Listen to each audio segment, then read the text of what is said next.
Hello there everybody, Aero here, and welcome to a different type of video. Just go under the statue. Shut up, Ollie, I'm trying to do a recording. So I'm sure by now you guys have seen every single popular YouTuber's playthrough of Puppy Playtime, and then you watched my one, right? But today I'm going through it for a second time, but with a different intention in mind. And I mentioned this during my playthrough as well. Something that I wanted to do was really go through and appreciate the detail in these levels. So today we're gonna do some secrets hunting. Unfortunately, my no-clip fly around software plugin wasn't working, so we're gonna have to do this manually, but I think there are some really cool details around every single one of these maps that we can find. And in today's video, we're gonna start off with just PlayCare, this general area.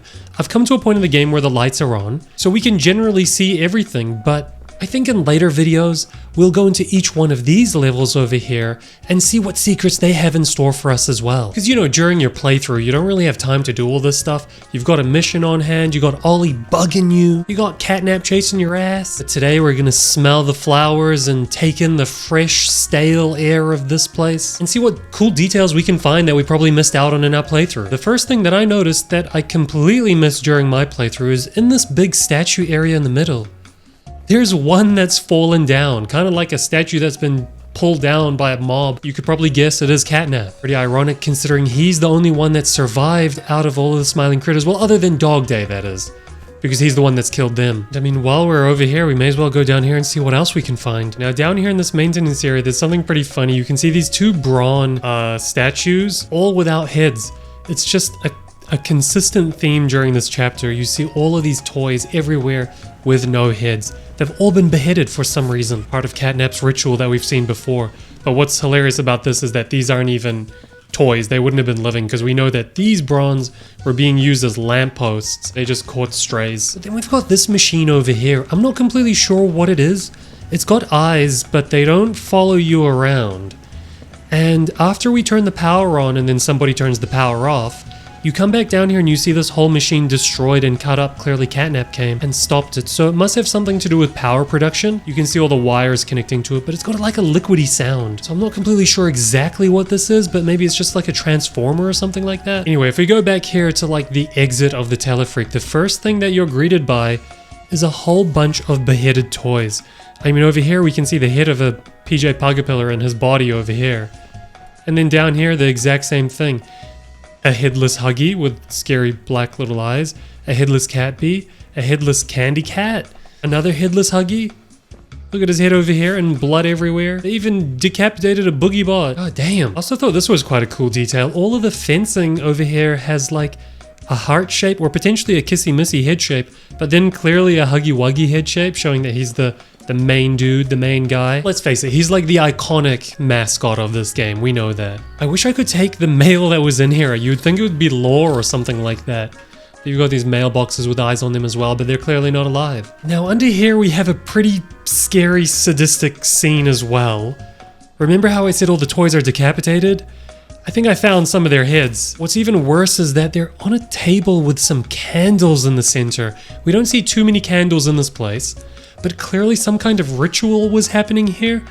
So this basically confirms that Catnap was using their heads in a ritual. It wasn't just to kill them. It wasn't his favorite form of torture. He thought he was doing something. He thought he was providing. Hold on, what's that? What does that say?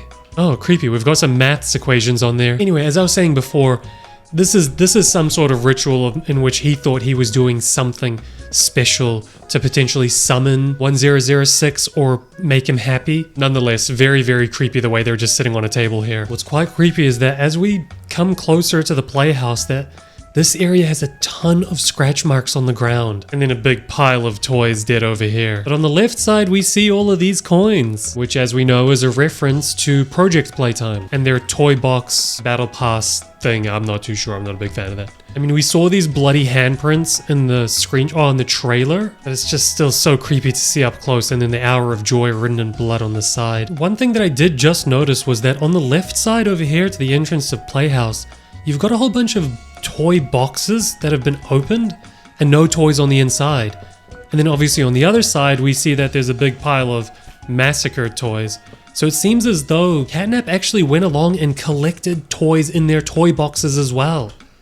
It wasn't just ones that were free roaming. He was systematically going through the toy boxes and making sure he was killing every single one of these toys, or eating them, that is. Very creepy the way he deposits the boxes over there on the left. Oh, and I totally didn't realize that in the school, the columns that are used for the building are actually just big crayons. It's quite a cute detail. But yeah, other than that, there isn't really anything interesting around the school area. And then again, with the toy store, you can see that they're using building blocks or toy blocks as the columns for this building. And you got a creepy PJ Pugapillar head stuffed inside a mailbox. That's a bit dark. Oh man, it would be so cool if we could read these notes, if there was some secrets hiding in there. There's clearly this type of like toy currency or monopoly money that the kids use. You can see it scattered around this place. Maybe that's what the kids use to buy toys inside of this place. And then at the counselor's office, it's quite funny. On the roof, you can see only 7 of the smiling critters, and then right on top of them a catnap, which further emphasizes that he's the odd one out, man. Even from the beginning, he was always the odd one out. Okay, but I did notice something a little bit weird. When I came around the left side of this building, and down over here, there's a road closed sign. But as you get closer, you can hear some music. Not sure what that music is meant to be from or what it's a reference to. I don't know it. But you can see that there's a little catnap doll, a plushie, sitting next to a radio, I think? That is so creepy. That is so creepy. He's just sitting there alone listening to music. Another PJ Pugapillar head stuffed into something. Hold on a second. Am I going crazy? I've never seen this poster before. Playtime's new park? Elliot Ludwig presents Playtime's new park. Treat yourself at Playtime's new park. And we've got Poppy sitting there. And then a carnival looking roller coaster scenery behind her. I'm certain this is not referring to this place over here in the telefree. Is that a reference to the new chapter? Oh my god, what if the newest chapter is gonna be at a carnival? That would be so freaking cool. And you can see that Poppy's there, so this must be one of the earliest iterations of a location in Playtime Co. Because usually they would use different mascots for different areas, but if they're using Poppy, that means she would have been the only one that they had back then, maybe? It looks old-timey as well, just the fonts that they used. Whoa, could be a hint at chapter 4. I don't know. Let me know if I've like completely misread that and it's actually somewhere else as well. No music on the right side of this place. And we can't really go behind any of these buildings. They've blocked it off with different assets. Gosh, you can see this massive cloud that would have fallen from the sky above just smash into the ground. And you can see that it's completely made of metal as well on the inside. So those things are not light. They're pretty damn heavy. That fell on a kid, that would suck. Now, outside a lot of the places here, you've got these desks with like a radio, a mug, and some papers, and a chair, which makes me think that a lot of these places had, kind of like at a carnival, someone that would like tick you off to go through after you've lined up for a bit. But this place over here, this is something that I saw the corner of my eye every single time I came through just like this general area during my playthrough, but I never went down to it because I have no idea what it is. Do we die if we jump in here? Oh, we can't even jump in here. Never mind. Just a little water park area, and they're using these duckies as, I don't know, mini boats? Oh, hey, we've seen this before. This was in one of the first teasers. It's a hoppy hopscotch. It's just showing directions on how to drive this thing. Kind of like you'd get at a carnival or theme park. You know these things. They're kind of like bumper cars, but the water version. You know what I mean. Oh, weird. So this is like Hoppy Hopscotch's area, maybe. But he's a rabbit. Oh my gosh, you can just see in the diffracted light that there's actually a one of these probably down there that's drowned or sunk. That's pretty dark. And yeah, I think that's honestly it. I've scoured this gas production area as well, and I couldn't find anything really that interesting in it. I think the other interesting things were more outside. But let me know which area you want to see next, or if you ever want to see more of these videos anyway. Oh, and I'd also love some advice on how to hack the game a little bit. Unreal Unlocker isn't working, so I don't know what to do anymore. Just having to do it the manual way. But that's okay. Anyway, I'll see you guys tomorrow. Take care. Bye.